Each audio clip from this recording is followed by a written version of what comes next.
वर्ष 2025 के सबसे महत्वपूर्ण करंट अफेयर्स। भारत का पहला स्वदेशी एमआरआई स्कैनर। बेंगलुरु स्थित स्टार्टअप वॉक्सेल ग्रिड्स ने भारत का पहला पूरी तरह से स्वदेशी एमआरआई स्कैनर विकसित करके एक बड़ी उपलब्धि हासिल की है।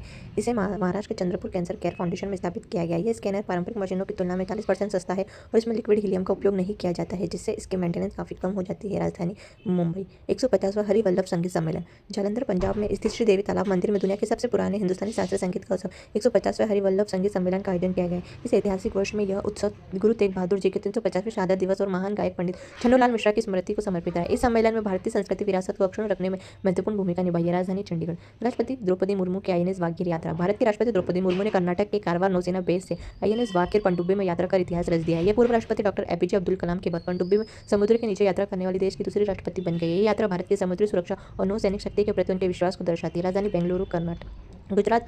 बाघ, शेर और तेंदुए वाला पहला राज्य। राष्ट्रीय बाघ संरक्षण प्राधिकरण के द्वारा हाल ही में गुजरात के दाहोद जिले में स्थित रतन महल वन्यजीव अभयारण्य में बाघ की उपस्थिति की पुष्टि की गई है। इस पुष्टि के साथ ही गुजरात भारत का एकमात्र ऐसा राज्य बन गया है जहाँ बाघ, शेर और तेंदुए तीनों प्राकृतिक रूप से पाए जाते हैं। ये उपलब्धि राज्य के जैव विविधता संरक्षण के प्रयासों का परिणाम है। राजधानी गुजरात, गांधीनगर।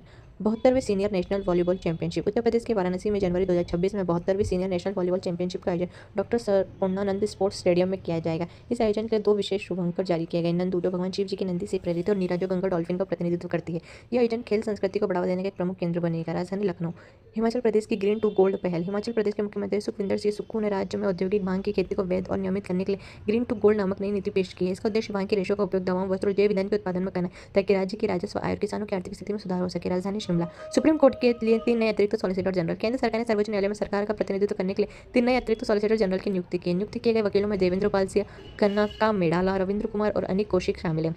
इन सभी की नियुक्ति 3 वर्ष की अवधि के लिए की गई है, जो न्यायिक प्रक्रिया में सरकारी पक्ष को मजबूती प्रदान करेंगे। अगरबत्ती के लिए नया बीआईएस मानक। भारतीय मानक ब्यूरो ने उपभोक्ताओं के स्वास्थ्य की सुरक्षा के लिए अगरबत्ती के निर्माण हेतु पहला समर्पित मानक अधिसूचित किया है। यह मानक निर्माण प्रक्रिया में खतरनाक रसायन जैसे एलेथ्रिन और परमेथ्रिन के उपयोग को प्रतिबंधित करता है, ताकि घरों के भीतर हवा की गुणवत्ता खराब न हो और श्वसन संबंधी रोगों को खतरा कम किया जा सके। ई श्रम पोर्टल और राशन कार्ड का एकीकरण। भारत सरकार के श्रम मंत्रालय ने असंगठित क्षेत्र के श्रमिकों की सुविधा के ई श्रम पोर्टल को एक राष्ट्र एक राशन कार्ड डेटा के साथ एकीकृत कर दिया। इससे लाखों प्रवासी श्रमिकों को देश के किसी भी हिस्से में अपनी पहचान और राशन लाभ प्राप्त करने में आसानी होगी, जिससे सामाजिक सुरक्षा का दायरा और भी मजबूत होगा।